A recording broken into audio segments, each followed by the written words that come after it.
കർത്താവ് നിങ്ങളോട് കൂടെ. അങ്ങേ ആത്മാവോടും കൂടി. യോഹന്നാന്റെ വിശുദ്ധ സുവിശേഷത്തിനുള്ള വായന. കർത്താവേ, അങ്ങേക്ക് മഹത്വം. അക്കാലത്ത് യേശു യഹൂദന്മാരോട് പറഞ്ഞു, എൻ്റെ പിതാവ് ഇപ്പോഴും പ്രവർത്തന നിരതനാണ്, ഞാനും പ്രവർത്തിക്കുന്നു. ഇതുമൂലം അവനെ വധിക്കാൻ യഹൂദർ കൂടുതലായി പരിശ്രമിച്ചു. കാരണം അവൻ സാബത്ത് ലംഘിക്കുക മാത്രമല്ല, തന്നെ ദൈവതുല്യനാക്കിക്കൊണ്ട് ദൈവത്തെ തൻ്റെ പിതാവെന്ന് വിളിക്കുകയും ചെയ്തു. യേശു പറഞ്ഞു, സത്യം സത്യമായി ഞാൻ നിങ്ങളോട് പറയുന്നു, പിതാവ് ചെയ്തു കാണുന്നതല്ലാതെ പുത്രന് സ്വന്തം ഇഷ്ടമനുസരിച്ച് ഒന്നും പ്രവർത്തിക്കാൻ സാധിക്കുകയില്ല. എന്നാൽ പിതാവ് ചെയ്യുന്നതെല്ലാം അപ്രകാരം തന്നെ പുത്രനും ചെയ്യുന്നു. എന്നാൽ പിതാവ് പുത്രനെ സ്നേഹിക്കുകയും താൻ ചെയ്യുന്നതെല്ലാം അവനെ കാണിക്കുകയും ചെയ്യുന്നു. നിങ്ങൾ വിസ്മയിക്കത്തക്ക വിധം ഇവയേക്കാൾ വലിയ പ്രവൃത്തികളും അവിടുന്ന് അവനെ കാണിക്കും. പിതാവ് മരിച്ചവരെ എഴുന്നേൽപ്പിച്ച് അവർക്ക് ജീവൻ നൽകുന്നത് പോലെ തന്നെ പുത്രനും താൻ ഇച്ഛിക്കുന്നവർക്ക് ജീവൻ നൽകുന്നു. പിതാവ് ആരെയും വിധിക്കുന്നില്ല, വിധി മുഴുവനും അവിടുന്ന് പുത്രനെ ഏൽപ്പിച്ചിരിക്കുന്നു. പിതാവിനെ ആദരിക്കുന്നത് പോലെ തന്നെ എല്ലാവരും പുത്രനെയും ആദരിക്കേണ്ടതിനാണിത്. പുത്രനെ ആദരിക്കാത്തവരാരും അവനെ അയച്ച പിതാവിനെയും ആദരിക്കുന്നില്ല. സത്യം സത്യമായി ഞാൻ നിങ്ങളോട് പറയുന്നു, എൻ്റെ വചനം കേൾക്കുകയും എന്നെ അയച്ചവനെ വിശ്വസിക്കുകയും ചെയ്യുന്നവന് നിത്യജീവനുണ്ട്, അവന് ശിക്ഷാവിധി ഉണ്ടാകുന്നില്ല. പ്രത്യുത അവൻ മരണത്തിൽ നിന്ന് ജീവനിലേക്ക് കടന്നിരിക്കുന്നു. സത്യം സത്യമായി ഞാൻ നിങ്ങളോട് പറയുന്നു, മരിച്ചവർ ദൈവപുത്രന്റെ സ്വരം ശ്രവിക്കുന്ന സമയം വരുന്നു, അല്ല വന്നു കഴിഞ്ഞു. ആ സ്വരം ശ്രവിക്കുന്നവർ ജീവിക്കും. എന്നാൽ പിതാവിന് തന്നെ തന്നെ ജീവനുള്ളതുപോലെ പുത്രനും തന്നെ തന്നെ ജീവനുണ്ടാകാൻ അവിടുന്ന് വരം നൽകിയിരിക്കുന്നു. മനുഷ്യപുത്രനായതുകൊണ്ട് വിധിക്കാനുള്ള അധികാരവും അവന് നൽകിയിരിക്കുന്നു. ഇതിൽ നിങ്ങൾ വിസ്മയിക്കേണ്ട. എന്നാൽ കല്ലറകളിലുള്ളവരെല്ലാം അവൻ്റെ സ്വരം ശ്രവിക്കുന്ന സമയം വരുന്നു. അപ്പോൾ നന്മ ചെയ്തവർ ജീവന്റെ ഉയർപ്പിനായും തിന്മ ചെയ്തവർ ശിക്ഷാവിധിയുടെ ഉയർപ്പിനായും പുറത്തു വരും. സ്വമേധയാ ഒന്നും ചെയ്യാൻ എനിക്ക് സാധിക്കുകയില്ല. ഞാൻ ശ്രവിക്കുന്നത് പോലെ ഞാൻ വിധിക്കുന്നു. എൻ്റെ വിധി നീതിപൂർവകവുമാണ്. കാരണം എൻ്റെ ഇഷ്ടമല്ല, എന്നെ അയച്ചവൻ്റെ ഇഷ്ടമാണ് ഞാൻ അന്വേഷിക്കുന്നത്. കർത്താവിൻ്റെ സുവിശേഷം. ക്രിസ്തുവേ, അങ്ങേക്ക് സ്തുതി. വിശ്വാൻ ഇത്രയും സ്നേഹമുള്ളവരെ എന്ന തിരുസഭാ മാതാവ് നമ്മുടെ വിചിന്തനത്തിനായിട്ട് നമുക്ക് നൽകിയിരിക്കുന്ന വചനഭാഗം യോഹന്നാന്റെ സുവിശേഷം 5-ാം അധ്യായം 17 മുതൽ 30 വരെയുള്ള തിരുവചനങ്ങളാണ്. ഇവിടെ തുടക്കത്തിൽ തന്നെ യേശു യഹൂദരോട് പറയുന്ന ഒരു വചനം, എൻ്റെ പിതാവ് ഇപ്പോഴും പ്രവർത്തന നിരതനാണ്, ഞാനും പ്രവർത്തിക്കുന്നു.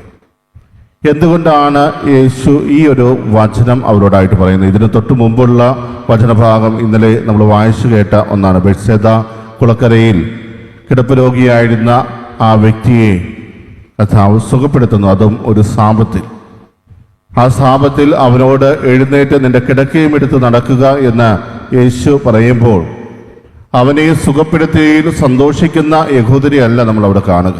മറിച്ച് ഇന്ന് സാപത്താണ്, സാപത്തിൽ കിടക്കിയെടുത്ത് നടക്കുന്നത് നിഷിദ്ധമായ ഒരു കാര്യമാണ് എന്ന മുന്നറിയിപ്പും വാണിംഗും നൽകുന്ന ഒരു യഹൂദ സമൂഹത്തെയാണ് നമ്മൾ ഇന്നലത്തെ സുവിശേഷത്തിൽ കാണുക.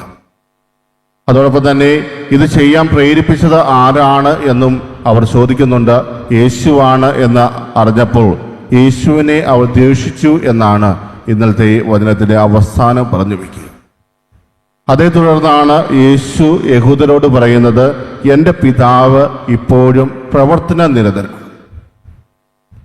നിങ്ങൾ സാപത്തിനെ കുറിച്ച് ചിന്തിക്കുന്നത് തെറ്റായ ഒരു കാര്യമാണ് എന്ന് അവരെ ബോധ്യപ്പെടുത്തുവാൻ വേണ്ടിയാണ് എൻ്റെ പിതാവ് ഇപ്പോഴും പ്രവർത്തന നിരതനാണ് എന്ന് യേശു അവരുടെ മുമ്പിൽ പറയുന്നത്. കാരണം കർത്താവ് 6 ദിവസം പ്രവർത്തിച്ചു, 7-ാം ദിവസം വിശ്രമിച്ചു എന്നാണ് യഹൂദർ വിശ്വസിക്കുക. പ്രിയമുള്ളവരെ, 6 ദിവസം സൃഷ്ടികർമ്മം നടത്തി 7-ാം ദിവസം വിശ്രമിച്ചു എന്നതിനേക്കാൾ ഉപരിയായി 7-ാം ദിവസവും കർത്താവ് പ്രവർത്തന നിരതനായിരുന്നു. എന്തെന്നാൽ അവൻ തൻ്റെ പരിപാലന തുടർന്നുകൊണ്ടിരുന്നു. നിരന്തരം പരിപാലിക്കുന്ന ഒരു കർത്താവിനെയാണ് നമ്മൾ കാണുക. കർത്താവ് പരിപാലിക്കുന്നതിന് ഒരിക്കലും വിരമിക്കുന്നില്ല. 7-ാം ദിവസവും അവൻ പ്രവർത്തന നിരതനാണതുകൊണ്ട് പുതിയ സൃഷ്ടികർമ്മങ്ങളൊന്നും നടത്തുന്നില്ല എന്ന് പറയുമ്പോഴും അവൻ പ്രവർത്തിക്കുന്നില്ല എന്നല്ല അർത്ഥം. അതിൽ അവർക്ക് തെറ്റുപറ്റിയിരിക്കുന്നു എന്ന് യേശു അവിടെ സ്ഥാപിക്കുവാൻ ശ്രമിക്കുക.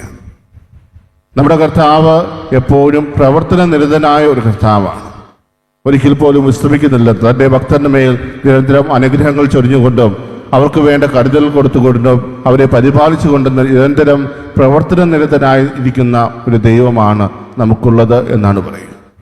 അതോടൊപ്പം തന്നെ യഹൂദർ അവനെതിരെ പ്രവർത്തിക്കാൻ തുടങ്ങുന്ന മറ്റൊരു കാര്യം, അവൻ സാപത്ത് ലംഘിക്കുക മാത്രമല്ല, മറിച്ച് ദൈവത്തെ തൻ്റെ പിതാവെന്ന് വിളിക്കുകയും ചെയ്തു. അതിൽ കൂടുതൽ അസ്വസ്ഥരായി മാറുന്ന യഹൂദർ എങ്ങനെയെങ്കിലും ഇവനെ നശിപ്പിക്കണം എന്ന് ആഗ്രഹിക്കുമ്പോൾ യേശു എടുത്തെടുത്ത് പറയുന്ന ഒരു കാര്യം, ഞാൻ ചെയ്യുന്നത് എൻ്റെ ഇഷ്ടമനുസരിച്ചല്ല, മറിച്ച് എൻ്റെ പിതാവിൻ്റെ ഇഷ്ടമാണ് ഞാൻ നിറവേറ്റുന്നത്. ഇന്നത്തെ സുവിശേഷത്തിൽ ആവർത്തിച്ച് കാണുന്ന ഒരു വചനവും അതാണ്. ഇന്ന് അവസാനവും എന്നെ അയച്ചവൻ്റെ ഇഷ്ടമാണ് ഞാൻ അന്വേഷിക്കുന്നത് എന്ന് പറഞ്ഞു വെച്ചാണ് അവസാനിപ്പിക്കുന്നത്. പ്രിയമുള്ളവരെ, ഇന്ന് ഈ നോമ്പ് കാലത്ത് നമുക്ക് ചെയ്യാൻ പറ്റുന്ന ഏറ്റവും വലിയ ഒരു അനുകരണവും ഒരുപക്ഷെ അതുതന്നെയായിരിക്കാം. യേശുക്രിസ്തുവിനെ പോലെ പിതാവായ ദൈവത്തിൻ്റെ ഇഷ്ടം അന്വേഷിക്കുന്നവരായിട്ട് നമ്മൾ മാറുക. എൻ്റെ ജീവിതത്തിൽ ഞാൻ പ്രവർത്തിക്കുന്നത് എല്ലാം എൻ്റെ സ്വന്തം ഇഷ്ടപ്രകാരമാണോ അതോ പിതാവായ ദൈവത്തിൻ്റെ ഇഷ്ടപ്രകാരമാണോ എന്ന് പരിശോധിക്കാനുള്ള ഒരവസരം കൂടിയാണ് ഈ നോമ്പുകാലം നമുക്ക് ഓരോരുത്തർക്കായി നൽകുന്നത്. യേശു ഇന്നത്തെ സുവിശേഷത്തിൽ ആവർത്തിച്ച് പറയുന്നത് പോലെ, ഞാൻ എൻ്റെ ഇഷ്ടമല്ല പ്രവർത്തിക്കുന്നത്, പിതാവായ ദൈവത്തിൻ്റെ ഇഷ്ടമാണ്. പിതാവ് കാണിച്ചു തന്നതല്ലാതെ എനിക്കൊന്നും പ്രവർത്തിക്കാനില്ല. അതുകൊണ്ട് ഞാൻ എൻ്റെ പിതാവിൻ്റെ ഇഷ്ടം നിർവഹിച്ചു കൊണ്ടിരിക്കുന്നു. പ്രിയമുള്ളവരെ, അതുപോലെ പറയുവാൻ നമുക്ക് സാധിക്കുമോ? പിതാവായ ദൈവം എന്നിലൂടെ പ്രവർത്തിക്കാൻ ആഗ്രഹിക്കുന്നത് മാത്രമാണോ ഞാൻ എൻ്റെ ജീവിതത്തിൽ പ്രവർത്തിക്കുന്നത്? പലപ്പോഴും സ്വന്തം ഇഷ്ടപ്രകാരം ഓരോ കാര്യങ്ങൾ ചെയ്തതിന് ശേഷം അവസാനം ദുഃഖിച്ചിരിക്കുന്നവരായിട്ട് നമ്മൾ മാറാറില്ലേ? ഞാൻ ചെയ്തത് തെറ്റായി പോയി, അങ്ങനെ ആയിരുന്നില്ല ഞാൻ ചെയ്യേണ്ടിയിരുന്നത്.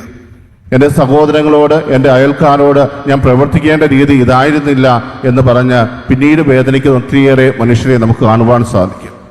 പെട്ടെന്നുള്ള ഒരു ദേഷ്യത്തെ പ്രതി ഞാൻ എൻ്റെ സഹോദരനോട് അല്ലെങ്കിൽ എൻ്റെ സഹോദരിയോട്, എൻ്റെ അയൽക്കാരോട് ഇതുപോലെ പ്രതികരിച്ചപ്പോൾ പിന്നീട് ഒരിക്കലും ചേർത്ത് വയ്ക്കാൻ പറ്റാത്ത വിധത്തിൽ അവർ അകന്നു പോകുമെന്ന് ഒരിക്കലും വിചാരിച്ചിരുന്നില്ല എന്ന് പറഞ്ഞ് കരയുന്ന നമ്മുടെ സഹോദരങ്ങളെ നമ്മൾ കണ്ടിട്ടുണ്ടാകാം. അവിടെയെല്ലാം നമ്മൾ പരിശോധിക്കേണ്ടത്, നമ്മൾ പിതാവായ ദൈവത്തിൻ്റെ ഇഷ്ടമായിരുന്നോ നമ്മുടെ ജീവിതത്തിൽ പ്രവർത്തിച്ചു കൊണ്ടിരുന്നത്? പ്രിയമുള്ളവരെ, പിതാവിൻ്റെ ഇഷ്ടം നിറവേറ്റുന്ന ഓരോ മക്കൾക്കും എല്ലാം അനുഗ്രഹമായിട്ട് മാറും.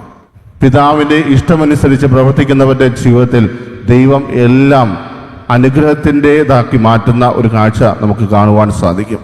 അതുകൊണ്ട് ഈ നോമ്പ് കാലത്ത് എൻ്റെ ജീവിതത്തിലൂടെ പിതാവായ ദൈവം എന്താണ് ആഗ്രഹിക്കുന്നത്? എന്നെക്കുറിച്ചുള്ള ദൈവത്തിൻ്റെ പദ്ധതി എന്താണ്? ഞാൻ പ്രവർത്തിക്കുമ്പോൾ ദൈവത്തിൻ്റെ ഇഷ്ടം അന്വേഷിക്കാറുണ്ടോ? യേശുക്രിസ്തു നിരന്തരം പിതാവായ ദൈവത്തിൻ്റെ ഇഷ്ടം അന്വേഷിച്ചതുപോലെ നാം ചെയ്യുന്ന ഓരോ പ്രവൃത്തിയിലും പിതാവായ ദൈവത്തിൻ്റെ ഇഷ്ടം അന്വേഷിക്കുവാൻ നമുക്ക് സാധിക്കാറുണ്ടോ? പ്രിയമുള്ളവരെ, ഇന്ന് ഈ ദ്വീപലയിൽ ആ ഒരു കൃപയ്ക്ക് വേണ്ടി നമുക്ക് പ്രത്യേകം പ്രാർത്ഥിക്കാം. നമ്മൾ എന്ത് ചെയ്യുമ്പോഴും പിതാവായ ദൈവത്തിൻ്റെ ഇഷ്ടം അന്വേഷിക്കുന്നവരായിട്ട് മാറുവാൻ, ആ ഇഷ്ടം തിരിച്ചറിഞ്ഞ് അതിനനുസരിച്ച് പ്രവർത്തിക്കുന്നവരായിട്ട് തീരുവാൻ കർത്താവേ, ഞങ്ങളെ ഓരോരുത്തരെയും അനുഗ്രഹിക്കണമേ എന്ന് നമുക്ക് ആത്മാർത്ഥമായിട്ട് പ്രാർത്ഥിക്കാം. സർവശക്തനായ ദൈവം നമ്മെ ഓരോരുത്തരെയും സമൃദ്ധമായിട്ട് അനുഗ്രഹിക്കട്ടെ. ആമേൻ.